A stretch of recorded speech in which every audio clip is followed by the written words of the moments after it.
right, ladies and gentlemen, boys and girls, children of all ages, fellow Pandemonium travelers. This is Seattle Pandemonium Shutdown, day 152 by my count. And, God, guys, just 2020 just rolls on. So, Beirut exploded yesterday. I'm sure everybody saw, but that's not even the story at this point. I mean, they're still pulling bodies out. It's going to be a little while. I think the level of the devastation is not apparent yet. It's still not clear. It's very much, I said, it's kind of like 9/11.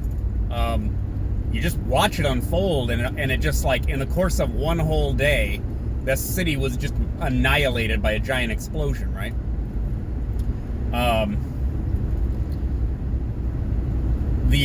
The story is now one of, this always happens with things that happen in the Middle East. Is it an accident? Was it on purpose? Is it the Israelis? Is it the Saudis? Is it Mossad? Is it Hezbollah? Who blew it up? Or was it a Hezbollah weapons stockpile and it got blown up? And it descends into this perpetual, it's always like this. It's this perpetual epistemic, like, cul-de-sac of just whatever you want to believe, that's what you're going to believe, and there's not really any swaying people. Like, they kind of are, they're Zionist or anti-Zionist, or, you know, they're for Hezbollah or they're against it. It's just, there's no winning this game, right? What I know is that a giant explosion went off, and I swear, like, thousands of people have to be dead. Like, it has to be thousands, right? From the look of it. Anyways, what else is going down? Honestly, like, it's weird. Like, coronavirus kind of comes and goes from our narrative. Like, I feel like you can go a whole day now without really hearing about it or not hearing a story related to it.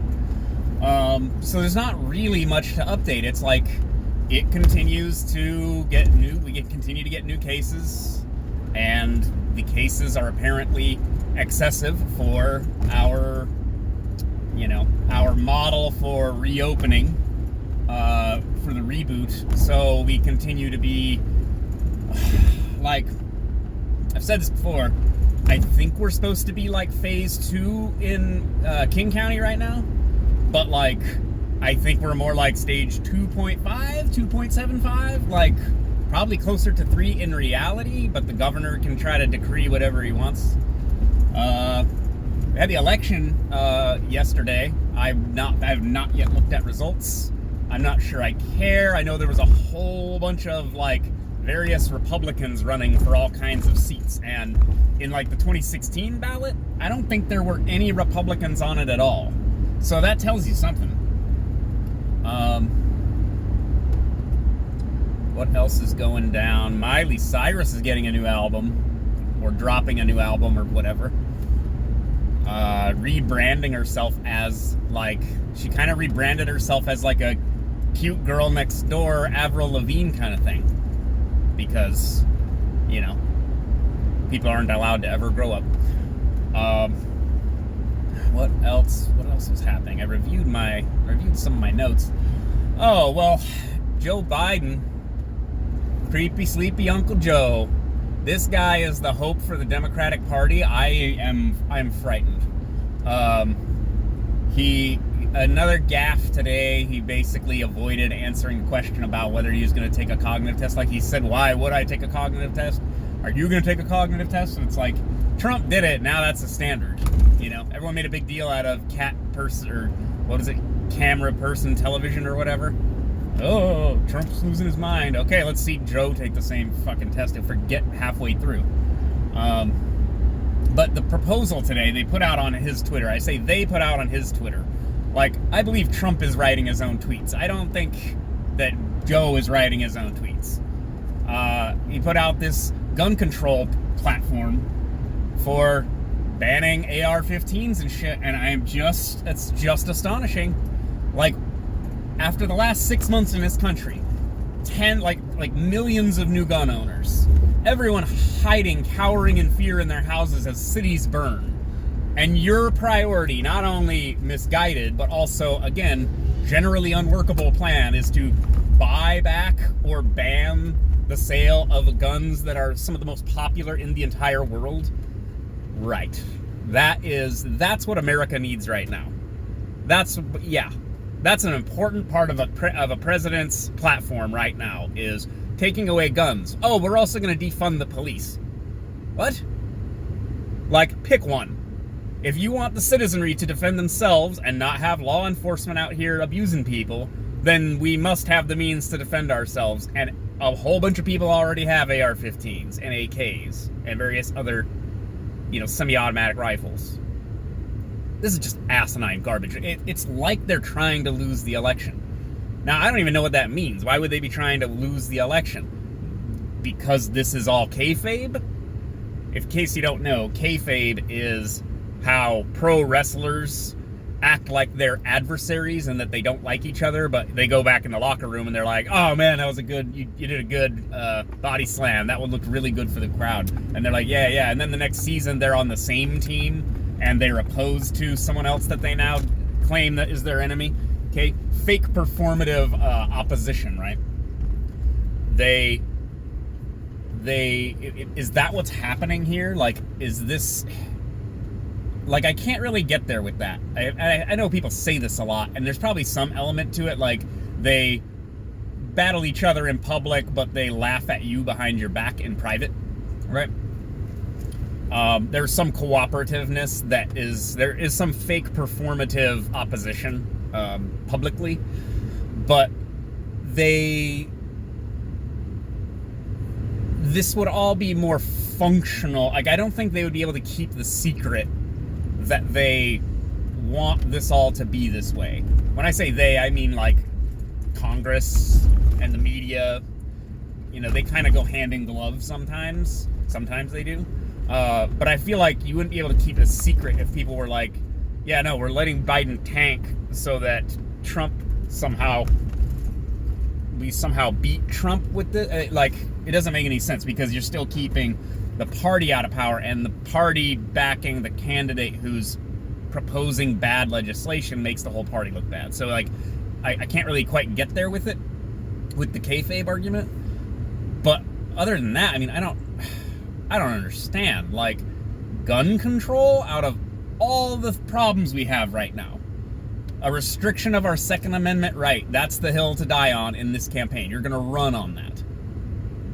It's just astonishing. And it's just another piece of how stupid 2020 is. Like why is this happening? And again, out of all of our other problems, that's the one that we're picking to run a presidential campaign on? Just so disconnected from reality. I don't even know how to like articulate it. Anyways, what else?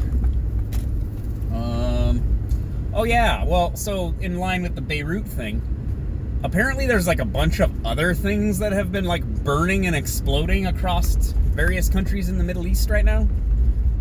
Like a food market caught on fire in the United Arab Emirates today, like really big, like a very large sort of market, and it's very much on fire. The Iranians apparently suffered a series of like random explosions that they are saying is just like maintenance failures or something. But like it's increasingly, I think there's been a lot of them in different places, and it's harming critical infrastructure. Like it's pretty, like it's not an accident is kind of the word. I don't know, but entire cities exploding was not on the 2020 bingo card, and I put some wacky stuff on mine, and we're still ticking stuff off. There's a few we have not hit on, but we got close, like alien invasion. What are you doing? Okay. That's weird, but alright. Why do you randomly have a grabby arm? That was weird. Did you see that? The guy randomly had a grabby arm. Powerful haircut, though. Anyways. Yeah, so the city continues into the I don't even know what you call it. It's like the delusion that we're going back to normal eventually, which is why everyone hasn't already just abandoned the city. Like, man, I don't know, man. Like, we are...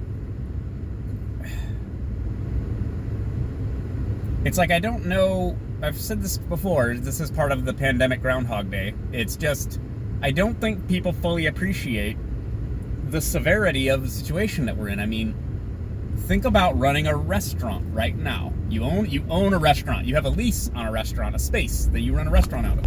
You have your licenses. You have your insurance. You have your supply. You had all your staff. Now, your only lines of revenue are to sell food to people for curbside over an app. You're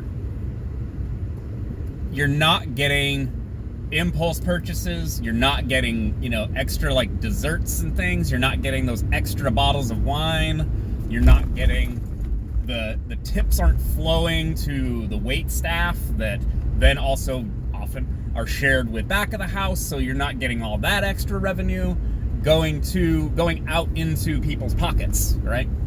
Going out into the city, going to other restaurants, going to shops.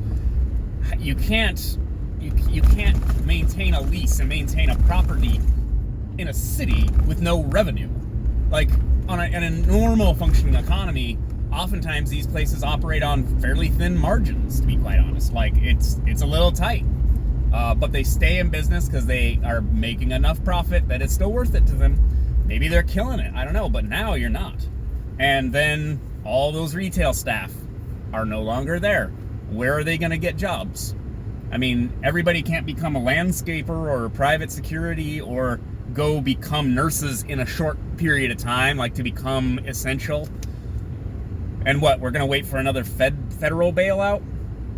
And we're looking at partisanship where what the Democrats are proposing a $3 trillion spending bill, and the Republicans are proposing a $1 trillion spending bill, and they blame each other for not passing each other's most likely garbage legislation, right? Like, the bills are probably both trash, and both sides have legitimate and illegitimate reasons for not passing it. Meanwhile, we just sort of all sit here and go broke, and because the government won't let us work, so the government is going to take tax money we don't even have and then give it back to us and also bail out a bunch of corporations and stuff.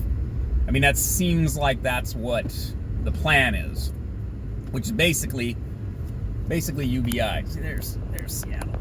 There you go, Seattle.